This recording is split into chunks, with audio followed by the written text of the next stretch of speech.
te voy a contar cómo empezó todo. Fue un sábado a las 8 de la mañana. Entré en la cocina de mi casa, todavía medio dormido, con la camiseta arrugada y buscando café, y ahí estaba él. Un tío. En calzoncillos. En mi cocina. Comiéndose una tostada. De mi pan. Al principio no reaccioné. Pensé que estaba soñando. El tipo me miró con cara de resaca, levantó la mano como si estuviéramos en el bar, y me dijo, ¿qué pasa, tío? Así. Como si nada. No sé si fue la tranquilidad con la que lo dijo, o el hecho de que tuviera la taza de Valencia CF que me regaló mi padre entre las manos, pero ahí supe que algo estaba mal. Muy mal. Y entonces apareció Laura, mi mujer, con una toalla en la cabeza y un albornoz. Me miró. Miró al tipo. Y dijo, no sabía que te habías despertado tan pronto. Ese momento no se me va a olvidar jamás. No por lo que pasó después, sino por lo que no pasó. No se disculpó. No se puso nerviosa. No intentó explicar nada.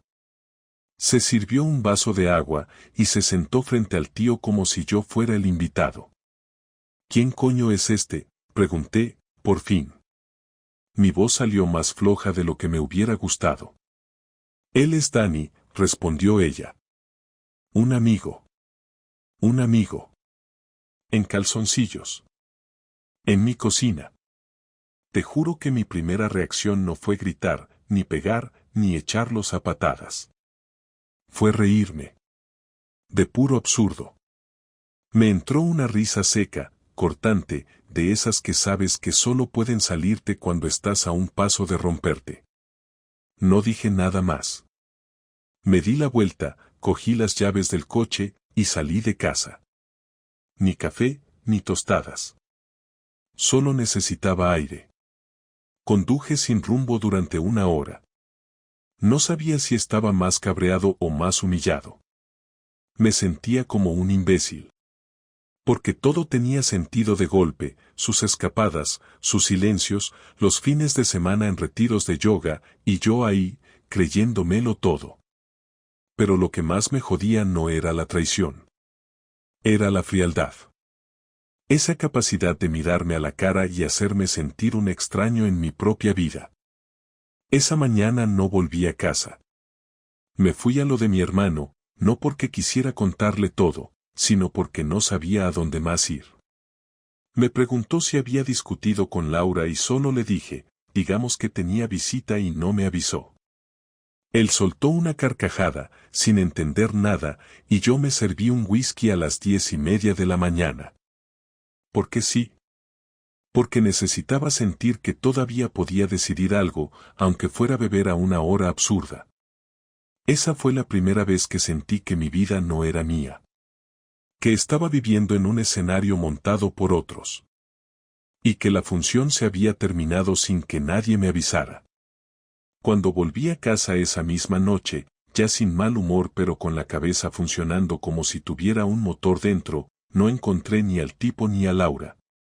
Lo primero que pensé fue que se habían ido juntos, pero luego me di cuenta de que sus cosas seguían en casa.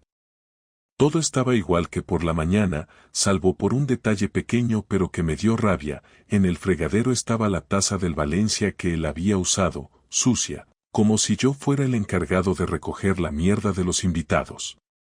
Me senté en el sofá del salón, sin encender la tele, sin mirar el móvil, solo escuchando el sonido del reloj de la cocina y el tráfico lejano que llegaba por la ventana abierta. Me sentía raro, como si estuviera en la casa de otro. No sabía si había sido una infidelidad puntual o si aquello llevaba tiempo ocurriendo. Lo que sí tenía claro es que yo no conocía a ese tal Dani, nunca lo había escuchado mencionar, y para que alguien se pasee en ropa interior en tu cocina tiene que tener cierta confianza, o sentir que tiene permiso para hacerlo. Laura llegó pasadas las 11, tranquila, sin apuro, con una bolsa de Mercadona en la mano, como si viniera de comprar yogures. Ni un mensaje durante todo el día, ni una llamada. Se me quedó mirando un segundo desde la puerta, y lo único que dijo fue, ¿estás bien? No me levanté del sofá.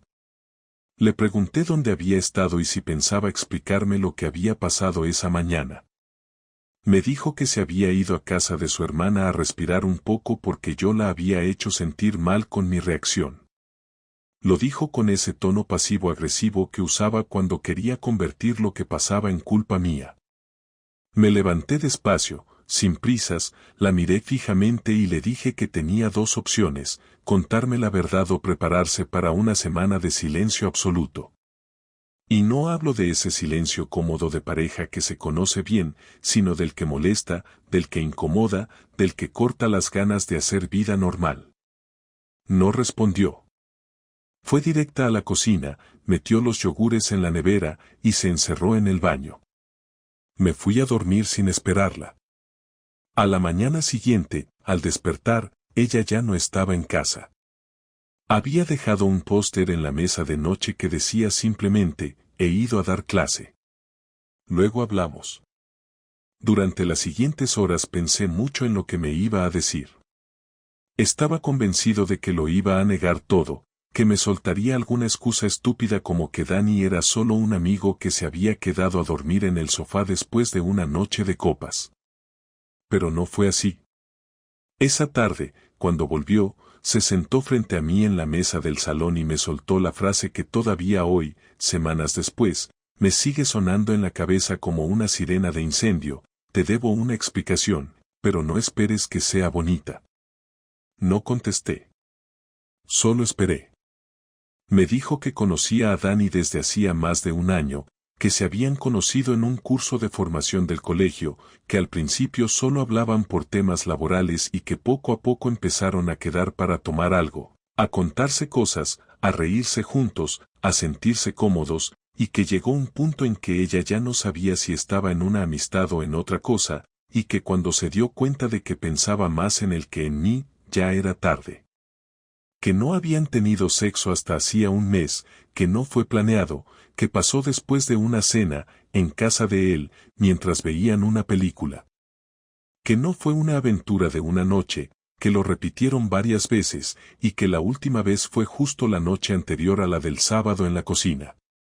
Me dijo que esa mañana no pensaba que yo me levantaría tan temprano, que solo le había ofrecido a Dani quedarse a dormir porque había bebido, y que no había pasado nada esa noche. Que durmió en el sofá, aunque sabía que no iba a creerlo. No la interrumpí ni una sola vez. Dejó de hablar. Me miró esperando una reacción. Le dije que se fuera. No me levanté, no le grité, no lloré. Solo le dije eso, vete. No lo esperaba. Se quedó parada, sin moverse, como si no hubiera procesado bien lo que acababa de escuchar.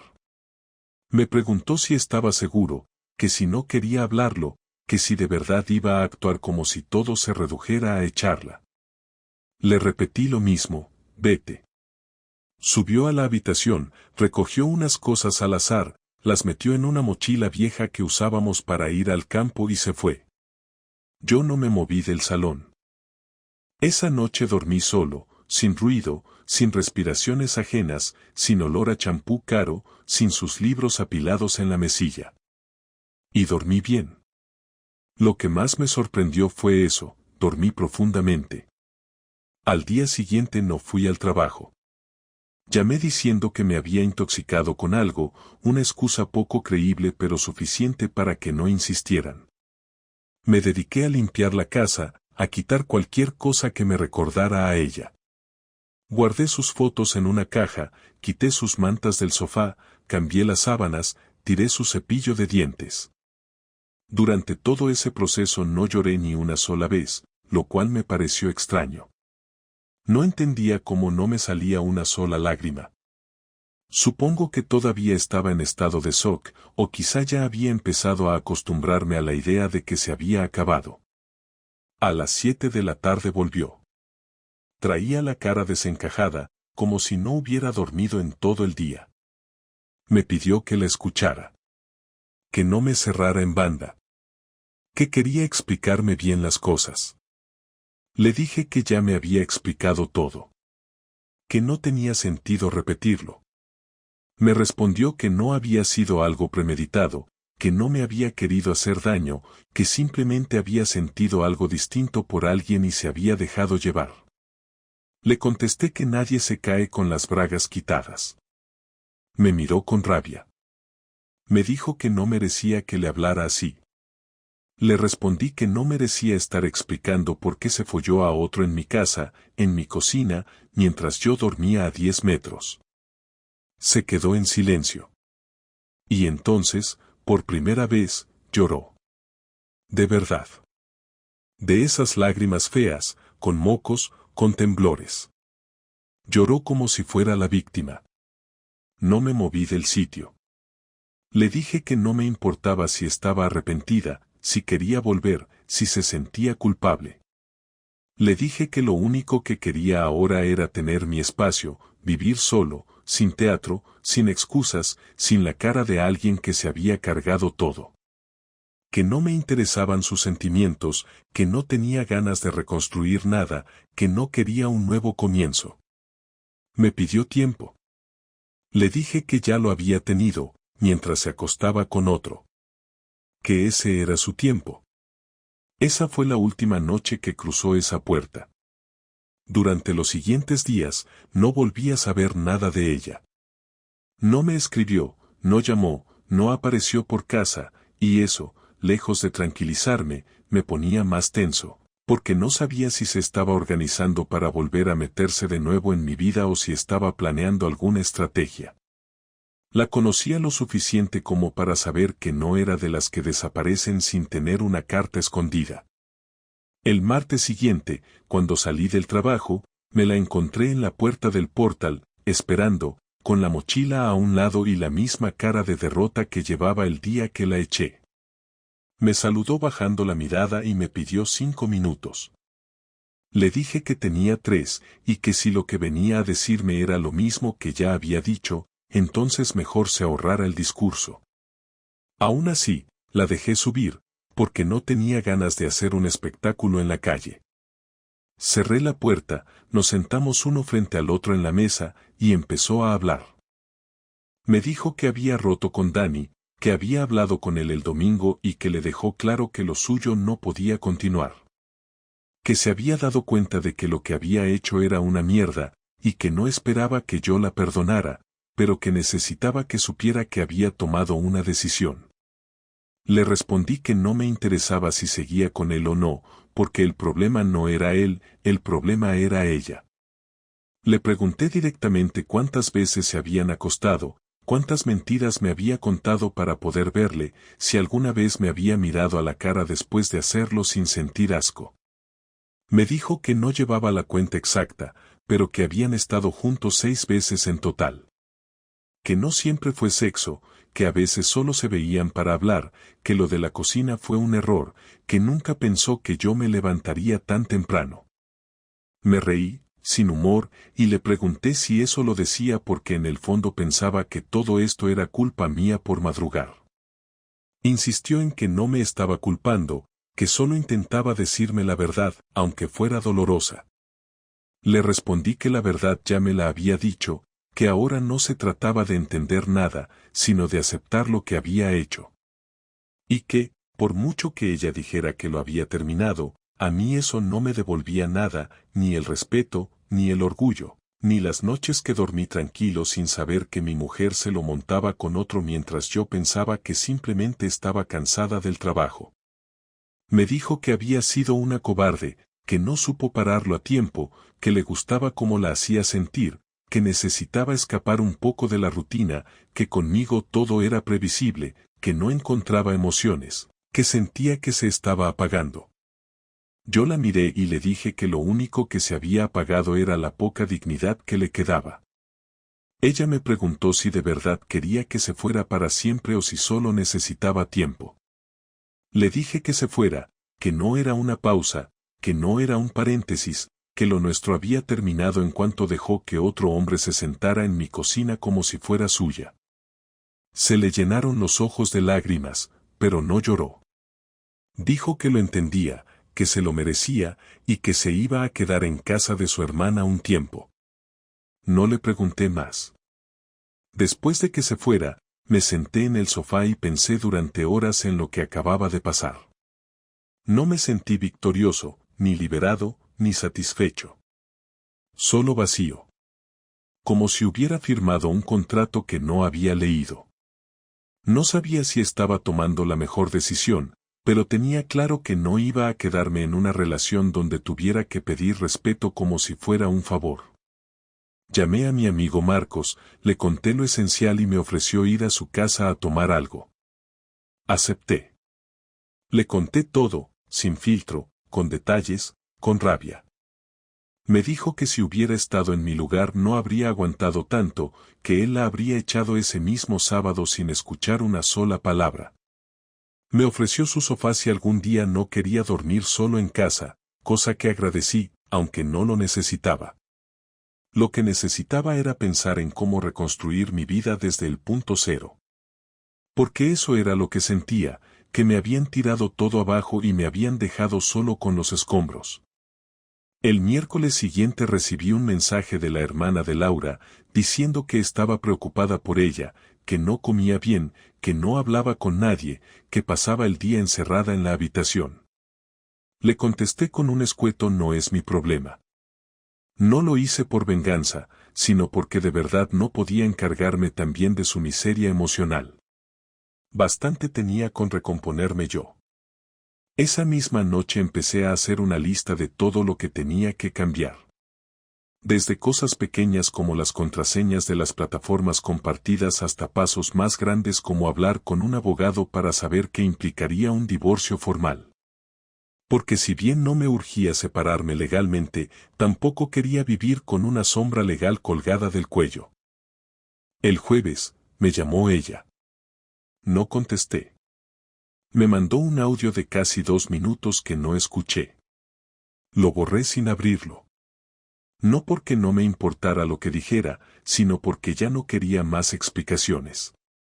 Ya tenía claro lo que había pasado, y cada palabra que añadiera solo iba a desgastarme más. Esa noche cené solo, en silencio, con una cerveza y una pizza congelada. Y por primera vez en mucho tiempo, no pensé en ella. Me concentré en la comida, en el sabor, en la serie que tenía de fondo. No me sentí feliz, pero tampoco destruido. Me sentí en pausa. Como si estuviera justo en medio, sin saber si avanzar o quedarme ahí. El viernes por la tarde, cuando volví de trabajar, encontré una carta en el buzón con su letra. No la abrí. La metí directamente en el cajón del escritorio, al fondo, donde guardo las cosas que algún día tal vez revise, pero no hoy. Porque hoy no quiero saber más. Hoy solo quiero estar solo. La idea de vengarme no me vino de golpe, tampoco fue un impulso irracional o una fantasía de película, simplemente fue una reacción lógica cuando empecé a pensar en todo lo que había perdido, no solo tiempo o emociones, sino confianza, estabilidad y la sensación de estar a salvo en mi propia casa, porque eso era lo que más me jodía, que me habían robado la tranquilidad. Que ya no podía estar en el salón sin recordar a un tipo medio desnudo masticando pan como si estuviera en un hostal barato. Así que decidí que si ella había tenido la libertad de faltarme el respeto sin pedir permiso, yo también iba a mover mis piezas sin avisar a nadie, sin avisarla a ella.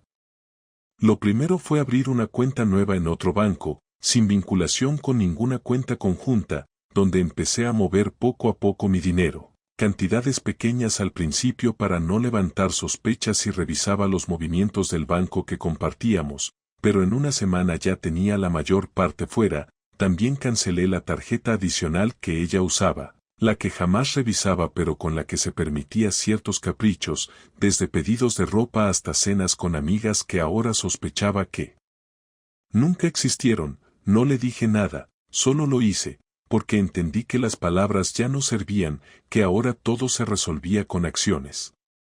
Después empecé a mover sus cosas, las suyas, no las nuestras, todo lo que era claramente de ella, ropa, libros, artículos de maquillaje, marcos con fotos suyas. Y lo metí en cajas que dejé apiladas en el trastero del edificio, con una nota dentro de cada una indicando lo que había en su interior, no para ser amable, sino para que no tuviera excusas si venía a buscarlas. No quería verla rebuscando entre mis cosas o paseándose por la casa como si todavía tuviera algún derecho. Me encargué de hacerlo todo en silencio, después del trabajo o temprano en la mañana, cuando no podía aparecer de sorpresa, y cuando terminé me senté en el sofá, miré la sala vacía y me sentí mejor, no feliz, pero sí más dueño de mi espacio.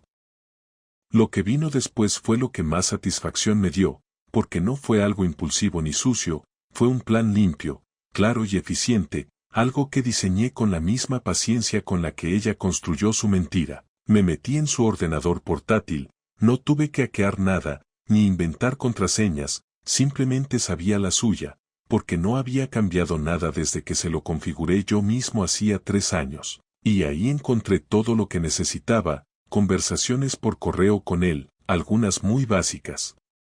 Otras claramente íntimas, confirmaciones de reservas en hoteles, incluso 2 facturas de cenas que pagaron en sitios a los que ella nunca quiso ir conmigo porque decía que eran caros o demasiado ruidosos, y lo mejor de todo, un documento de Word titulado Carta para mí, donde escribía cosas que, según ella, necesitaba sacarse de la cabeza pero no podía decir en voz alta, textos que confirmaban que no fue un error, que no fue algo casual, que llevaba tiempo planeando cómo escaparse de mí sin mancharse, como si pudiera hundirme sin mojarse los pies. Imprimí todo, sin modificar nada, y lo metí en un sobre grande con una hoja que decía esto lo deberías haber leído antes de destrozarlo todo, con mi nombre, sin amenazas, sin insultos, sin rencor escrito, solo hechos. Solo pruebas, y al día siguiente se lo dejé a su hermana en mano, con la instrucción de que se lo entregara a ella misma, porque ya no tenía intención de hablarle más a Laura si no era a través de un abogado. Su hermana, que al principio me miró con cara de reproche, cambió la expresión cuando le dije que abriera el sobre si quería entender lo que había pasado, y aunque no lo dijo, sé que lo hizo. Porque esa misma noche me escribió un mensaje corto diciendo que lo sentía y que entendía por qué había actuado como lo hice. Después de eso vino la segunda parte, más delicada pero necesaria, porque si algo había aprendido en todo esto era que no se puede confiar en las intenciones de alguien que miente con tanta naturalidad. Así que llamé a su jefe, con el que yo tenía buena relación porque alguna vez nos cruzamos en reuniones de padres del colegio, y le pedí un café, sin decirle por qué, solo que necesitaba hablarle de algo importante relacionado con su entorno laboral. Aceptó, y cuando nos sentamos en la terraza de una cafetería cerca de su oficina, le conté todo, sin adornos, sin acusaciones emocionales, solo le mostré las pruebas, las fechas, los datos, y le expliqué que no buscaba perjudicarla, que no quería que la echaran, pero que me parecía justo que supiera que una de sus empleadas estaba usando los recursos del centro para encontrarse con un tipo que también trabajaba con menores, que al menos supiera el tipo de ética profesional que manejaban ambos. Lo tomó con seriedad, me dijo que agradecía la sinceridad y que se encargaría del asunto con la discreción que merecía. No me dio más detalles, y no los pedí, porque lo mío no era una denuncia, era información. La última parte fue cerrar mi perfil conjunto en redes, borrar todas las fotos donde aparecíamos juntos, bloquearla en todas las plataformas, no porque quisiera desaparecer, sino porque no quería dejar ningún canal abierto para que intentara limpiar su imagen, porque la conozco, sé que si le das espacio para explicar su versión, lo hará, y será una versión suavizada, donde yo seré el hombre frío, ausente, desconectado, y ella la mujer confundida que cayó en la trampa de sentirse querida por otro, así que no le dejé opción, la borré de mi entorno digital con la misma frialdad con la que ella borró nuestra historia mientras aún dormía en mi cama. Un día después de todo eso me escribió desde otro número, un mensaje largo, lleno de explicaciones, justificaciones, frases que parecían copiadas de una revista de autoayuda, diciendo que entendía mi dolor, que nunca quiso hacerme daño, que había perdido el control, que ahora veía todo con claridad, que Dani no significaba nada, que ella solo buscaba sentirse viva. que estaba dispuesta a hacer lo que hiciera falta por reconstruir lo que teníamos. Lo leí completo, sin responder, y después lo borré. Ya no buscaba venganza, lo que hice no fue por rabia, fue por equilibrio, por justicia, por dignidad, porque no podía permitir que alguien que me había mentido y utilizado saliera ilesa, y tampoco podía quedarme sentado con cara de idiota mientras todos creían que yo era el que la había abandonado sin motivo. Esto no fue un juego, no fue despecho, fue poner cada cosa en su sitio, devolverle lo suyo, limpiar mi espacio, hacer ruido donde había silencio y darle a entender que ella tomó una decisión, y yo solo me limité a responderla con la misma frialdad con la que ella lo había hecho. Después de la tormenta viene algo que no es calma, ni claridad, ni redención, sino ese vacío incómodo en el que ya no hay nada que esperar de la otra persona, ni disculpas, ni explicaciones nuevas, ni reacciones, solo el eco de todo lo que pasó y la sensación de estar en un terreno en el que ya no queda nada por salvar, pero aún así había una conversación pendiente, no porque me interesara escuchar más excusas, sino porque necesitaba poner un punto final de verdad, cerrar esa puerta sin dejar una grieta por donde pudiera colarse de nuevo, y dejar claro que no se trataba de orgullo herido ni de dolor, sino de que ya no había lugar para ella en mi vida, ni emocionalmente ni como figura decorativa en mi historia personal. Nos vimos en una cafetería del centro, fue ella quien pidió el encuentro, después de varios intentos fallidos por mensaje, y yo acepté no porque me interesara lo que tuviera que decir, sino porque era mejor decirlo cara a cara y no quedar con la duda de si en algún momento podría volver a aparecer con algún discurso de última hora, así que fui puntual, llegué 10 minutos antes, pedí un café solo y esperé sin ansiedad, sin nervios, como si fuera una reunión de trabajo, ni siquiera miré por la ventana para ver si venía, simplemente escuchaba el murmullo de los que estaban alrededor y pensaba en cómo iba a manejar la situación para no dejar ningún hilo suelto. Ella entró sin maquillaje, con cara de haber dormido poco, vestida como si no le importara ya la imagen que daba, lo cual me hizo pensar que por fin había dejado de actuar, al menos por un rato. Se sentó frente a mí y no dijo nada durante unos segundos, como si estuviera esperando que yo empezara, pero no lo hice, no pensaba facilitarle el momento, así que fue ella quien habló primero. Gracias por venir, dijo, con un tono bajo, sin seguridad. Asentí sin decir palabra, y esperé. Sé que lo he destrozado todo y que probablemente piensas que no tengo derecho a estar aquí, pero necesitaba verte y decirte algo que no he podido poner en un mensaje, continuó, mirando hacia abajo. No espero que cambies de opinión ni que me perdones, ni siquiera sé si yo misma podría perdonarme si estuviera en tu lugar. La escuché sin interrumpirla, como si estuviera viendo una obra que ya sabía cómo terminaba. Lo que pasó con Dani no fue solo una infidelidad, fue una cadena de decisiones cobardes, de silencios, de momentos en los que debí parar y no lo hice, porque fui egoísta, porque me dejé llevar por algo que no tenía futuro. Y ahora lo único que me queda es aceptar las consecuencias. Ya las estás aceptando, le dije por fin. Te fuiste, yo te saqué de mi vida, y todo lo que vino después no fue castigo, fue consecuencia, como tú misma lo acabas de decir. Entonces, ¿qué más necesitas? Quería saber si había algo que pudiera hacer para, no sé, al menos dejar esto en términos humanos, no tan fríos, no tan reales. Interrumpí. No, dijo ella. No tan hostiles. No hay hostilidad, le respondí. Solo indiferencia.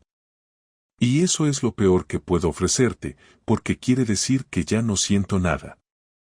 Ni rabia, ni pena, ni cariño, nada. Lo rompiste todo y ahora solo queda lo que soy yo sin ti. Ella se quedó en silencio, y pude notar que esperaba una puerta abierta, una mínima rendija por la que colarse, una frase tipo pero podríamos hablar más adelante, o quizás en el futuro, pero no se la di, porque ya no tenía sentido seguir alargando una conversación que llevaba semanas de retraso. No quiero volver contigo, le dije. No quiero intentarlo, no quiero perdonarte, no quiero ser tu amigo, ni tu confidente, ni nada. Quiero que sigas tu camino, el que elegiste. El que empezó cuando decidiste que era mejor mentirme que decirme que te habías cansado de mí. Porque eso era lo único que tenías que hacer, ¿sabes? Decírmelo. Y no estaríamos aquí ahora. Tenía miedo, dijo casi en un susurro. Yo también tenía miedo. Miedo a quedarme solo, a que mi vida se derrumbara, a que un día te fueras sin aviso. Y mira, ya pasó. Así que ya no tengo miedo. Y tú tampoco deberías tenerlo, porque esto ya está roto, no hay nada más que se pueda hacer. Se le escaparon unas lágrimas, no demasiadas, ni dramáticas, más bien contenidas, como si no quisiera darme la razón llorando, y por primera vez desde que todo empezó, sentí algo parecido a lástima, no por ella, sino por la versión de nosotros que creímos tener y que nunca existió de verdad. Se secó la cara con la manga, se levantó despacio y me dijo que lo entendía, que no insistiría más, que se marchaba, que gracias por escucharla. Le dije que cuidara de sí misma. Fue lo último que le dije. La vi caminar hasta la salida sin mirar atrás, y cuando desapareció por la puerta, no sentí alivio, ni dolor, ni victoria. Solo una certeza, ya estaba hecho, ya no había vuelta, y eso, en sí mismo, era suficiente. Pagué el café, salí a la calle y respiré hondo. No porque lo necesitara, sino porque era parte del acto de volver a estar solo, sin cargas, sin mentiras, sin explicaciones. Caminé sin rumbo durante un rato, no pensando en ella, sino en qué quería hacer ahora con mi tiempo, con mis días, con mi espacio. No tenía respuestas todavía, pero al menos ya no tenía a nadie entorpeciendo las preguntas. Después de aquella conversación en la cafetería, no volví a saber nada de ella, ni una llamada, ni un mensaje, ni siquiera una indirecta a través de alguien conocido, nada, y eso fue lo mejor que pudo pasar, porque a veces el silencio no es un castigo, es una respuesta clara, definitiva, y en este caso me sirvió para darme cuenta de que ya no hacía falta pensar en ella para seguir con mi vida, que no me levantaba cada mañana preguntándome en qué momento todo se rompió, que ya no me quedaba atrapado en la escena de la cocina, ni en los diálogos que tuvimos, ni en las cosas que me dijo o las que me calló, simplemente empecé a vivir con la sensación de que todo había sido una etapa cerrada, mal cerrada en su momento, pero cerrada al fin y al cabo, y eso era lo único importante ahora. Me dediqué a cosas que había dejado abandonadas mucho tiempo antes, no como parte de un proceso de recuperación emocional, ni como una forma de tapar el hueco que ella dejó, sino porque por primera vez en años sentía que podía organizar mi rutina sin tener que consultarlo, sin tener que dar explicaciones, sin tener que coordinar agendas o estados de ánimo ajenos. Empecé a salir más con gente del trabajo, a quedar con mis amigos los fines de semana, a retomar actividades simples como ir al cine. Cocinar platos que antes no hacía porque a ella no le gustaban, o simplemente quedarme en casa sin hacer nada sin sentir culpa, sin tener que justificar que no tenía ganas de hablar con nadie ni de hacer nada en particular. Y eso fue poco a poco dándole estructura a una vida nueva, distinta, no mejor ni peor, solo distinta. Hubo momentos en los que me pregunté si algún día volvería a tener pareja, si me interesaba realmente volver a compartir el día a día con alguien, o si ya había pasado esa etapa y prefería la tranquilidad de vivir solo, sin depender emocionalmente de otra persona, sin ese riesgo constante de traición que, aunque no te obsesione, sabes que existe, porque ya lo viviste. Porque ya viste lo fácil que es perder todo lo que diste por sentado durante años por una decisión egoísta del otro. Y no llegué a una conclusión definitiva, porque tampoco me urgía responderme eso, simplemente fui dejando que las semanas avanzaran, que el tiempo hiciera su trabajo, y mientras tanto, vivía lo mejor que podía, sin pensar en construir nada nuevo ni en reparar lo que se rompió. Hubo gente que me preguntó qué había pasado, gente que no sabía nada, conocidos, amigos que se habían distanciado con el tiempo y que al enterarse querían saber detalles, querían opinar, Decirme que yo había hecho bien o que debía haber intentado perdonarla, y en todos los casos fui breve, directo, sin dar espacio a debates, no porque no pudiera hablar del tema, sino porque ya no tenía sentido volver a revivirlo, y porque muchas veces quienes opinan no lo hacen para ayudarte, sino para reafirmar sus propias ideas sobre lo que ellos harían en tu lugar, aunque jamás hayan pasado por algo parecido. Yo no necesitaba aprobación, no necesitaba palmaditas en la espalda ni consejos, solo necesitaba que respetaran que esa historia había terminado y que yo ya no pensaba seguir arrastrándola. Un mes después me crucé con Dani, el tipo de la cocina, fue en un centro comercial, estaba con otro grupo de gente, y cuando me vio se puso tenso, como si esperara que yo fuera a encararlo, a decirle algo, pero no hice nada, ni lo saludé, ni lo ignoré, simplemente pasé de largo, porque para mí ese tipo era irrelevante, una figura pasajera, alguien que solo existía dentro del contexto de una historia que ya no me pertenecía. No sentí odio ni ganas de golpearlo, solo una distancia absoluta, y eso, de alguna forma, fue la confirmación de que estaba bien, de que no tenía nada pendiente ni con él ni con ella. También hubo un momento en el que tuve que enfrentar lo que más me había costado admitir durante todo este proceso, que no había señales claras, que no hubo advertencias evidentes, que me cuidé, que fui buen compañero, que no me dormí en la relación, y aún así ella decidió traicionarme, y eso era lo que más dolía al principio, no por el acto en sí, sino por lo que demostraba, que no hay garantía de nada, que podés darlo todo, estar presente, acompañar, construir, y aún así no es suficiente si la otra persona se aburre, se desconecta o simplemente elige otro camino, y entender eso no fue fácil, porque rompe con la idea de que uno puede evitar el dolor si hace las cosas bien. No se puede.